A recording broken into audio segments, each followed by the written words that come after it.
सोया lesson number 3 Raskhan कक्षा 10। रसखान का असली नाम सैयद इब्राहिम था। उसका जन्म दिल्ली के एक संपन्न परिवार में हुआ था। गोस्वामी विठलनाथ जी से दीक्षा ग्रहण कर व्रज में रहकर कृष्ण भक्ति के पद लिखे। इस मुसलमान कवि की अनन्य कृष्ण भक्ति सराहनीय में प्रेम, श्रृंगार और सौंदर्य तीनों का त्रिवेणी संगम है। व्रजभाषा का जैसा सरल, तरल, स्वच्छ और सजीव प्रयोग रसखान की कविता में मिलता है, वैसा बहुत कम कवियों में प्राप्त होता है।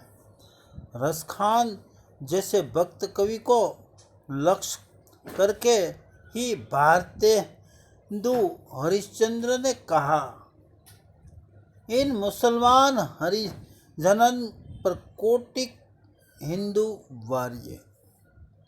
सुजान रसखान प्रेम वाटिका और रसखान की रत्नावली उनकी प्रसिद्ध रचनाएं हैं। रसखान मुसलमान है, फिर भी कृष्ण भक्त है।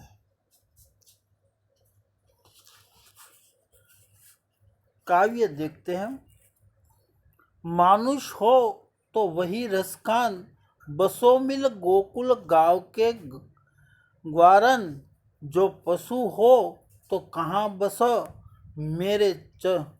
मेरो चरो नित नंद की घेनु मंजार।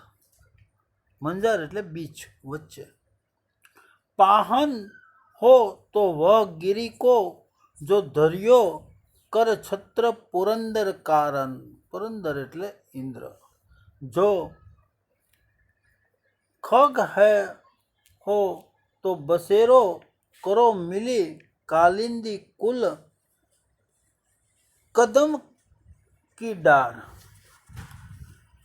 तो मनुष्य એટલે मनुष्य कवि रसखान व्रजभूमि से अभिभूत है। वे अगले जन्म में श्री कृष्ण की जन्मभूमि में जन्म लेने की कामना करते हैं। वे कहते हैं कि यदि उन्हें मनुष्य योनि में जन्म लेने का सौभाग्य मिले तो वह गोकुल में जन्म ले और वहाँ के गांव के ग्वालों के साथ मिलकर निवास करें। वे कहते हैं कि यदि वे पशु योनि में जन्म ले तो इससे उनका कोई वश ही नहीं है। तब वे केवल इतना ही चाहते हैं कि प्रतिदिन उन्हें नंद की गायों के बीच चरने का मौका मिले।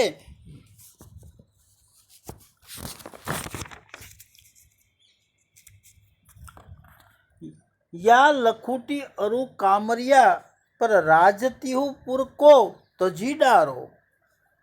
आठों सिद्धि नवनिधिया, 8 प्रकारनी सिद्धिओ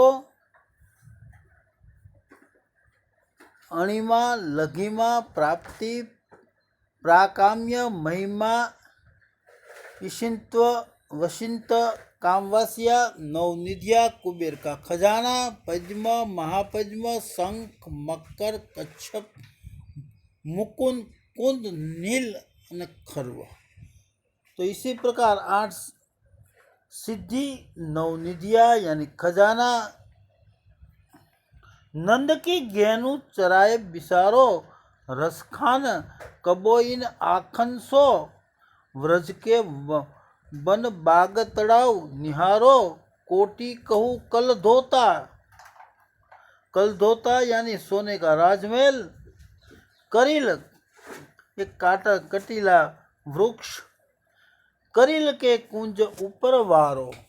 तो रसखान कहते हैं कि पत्थर बने तो गोवर्धन पर्वत, जो कृष्ण ने पहाड़ के पत्थर हो, जिसे श्री कृष्ण ने इंद्र के कोप के कारण अपने हाथों से छत्र की तरह उठा लिया था। वे कहते हैं कि यदि उन्हें पक्षी बनने का मौका मिले तो वे गोकुल में अन्य पक्षियों के साथ मिलकर यमुना के किनारे स्थिर कदम के वृक्ष के पेड़ की डालियों पर बसेरा करे, એટલે માળો करे। दूसरे पैराग्राफ में कवि कहते हैं कि कवि रसखान कहते हैं कि यदि मुझे श्री कृष्ण की लाठी और कंबल यानी कमली पाने का अवसर मिले, जिन्हें लेकर श्री कृष्ण गाय चराने जाया करते थे, तो उनके लिए मैं आकाश, पाताल और मृत्यु तीनों लोकों का राज त्याग करने के लिए तैयार है। वे कहते हैं कि यदि मुझे नंद की गायों को वन में ले जाकर चराने का सौभाग्य मिले तो उसके बदले में मैं अमूल्य 8 सिद्धियां और 9 निधियां से प्राप्त होने वाले सुख को भी भुला देने के लिए तैयार हूँ। वे कहते हैं कि यदि मुझे कभी अपनी आँखों से व्रज के वन, वहाँ के बाग, बगीचे और सरोवर तीनों देखने का अवसर मिले तो मैं वहाँ उगने वाली कटीली झाड़ियों के झुरमुट जत्थाबंद को पसंद करूँगा और उन पर सोने के करोड़ों महलों निछावर कर दूंगा, समर्पित कर दूंगा। अब तीसरे पैराग्राफ में हम देखते हैं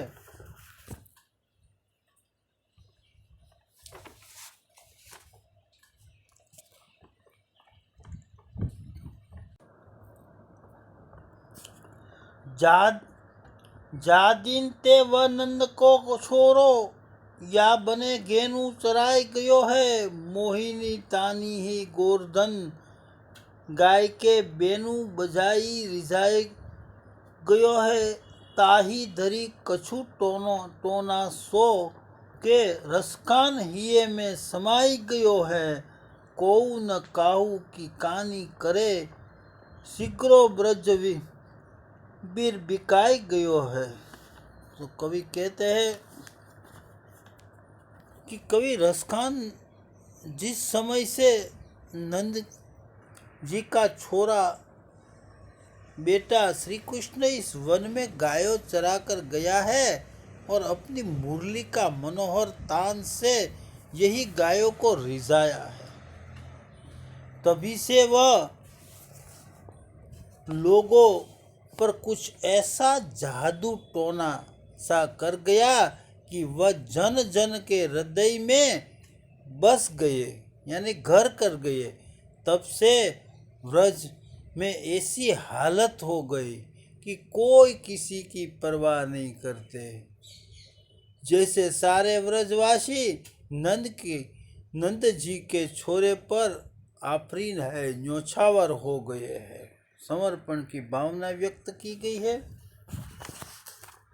मोर पंख सिर ऊपर राख्यो, गुंज की माल गरे पहरुगी, ओढ़ पीताम्बर ले लखुटी बन, गोवर्धन ग्वालिन संग फिरोगी, भाव तो वही पेरो रसखानी, सो तेरे कहे सब स्वांग भरोगी, पे मुरली मुरलीधर की अधरान धरी अधरा न धरोगी। अब चौथे पैराग्राफ में कवि रसखान ने कृष्ण और गोपी के प्रेम का वर्णन करते हुए कहते हैं कि गोपियाँ श्री कृष्ण के लिए वह सारा स्वांग એટલે नकल करने के लिए तैयार है, जो कुछ करना उन्हें कृष्ण से प्रिय था।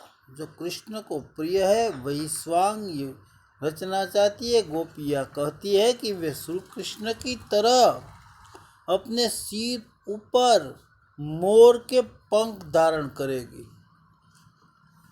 वे अपने गले में लाल रंग की गूंजों की माला धारण करेगी, वे श्री कृष्ण का वेश धारण कर पीले रंग के वस्त्र ओढ़कर और अपने हाथ में गायों चराने के लिए लाठी लेकर गायों और ग्वालों के साथ वन में भटकेंगी।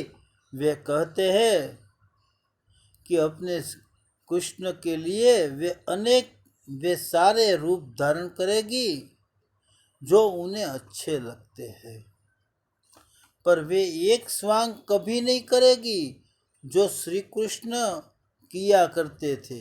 वह यह कि श्री कृष्ण की तरह मुरली नहीं बजाएगी। वह कहती है कि जिस मुरली को श्री कृष्ण ने अपने होठों पर रखकर बजाया था, उस मुरली को हम अपने होठों पर कभी नहीं रखेगी, क्योंकि इससे वह झूठी हो जाएगी, अपवित्र हो जाएगी। गोपी कहती है कि अपने आराध्य के साथ ऐसा व्यवहार और विश्वासघात नहीं कर सकती। तो यहाँ गोपी और कृष्ण के प्रेम का वर्णन किया गया है।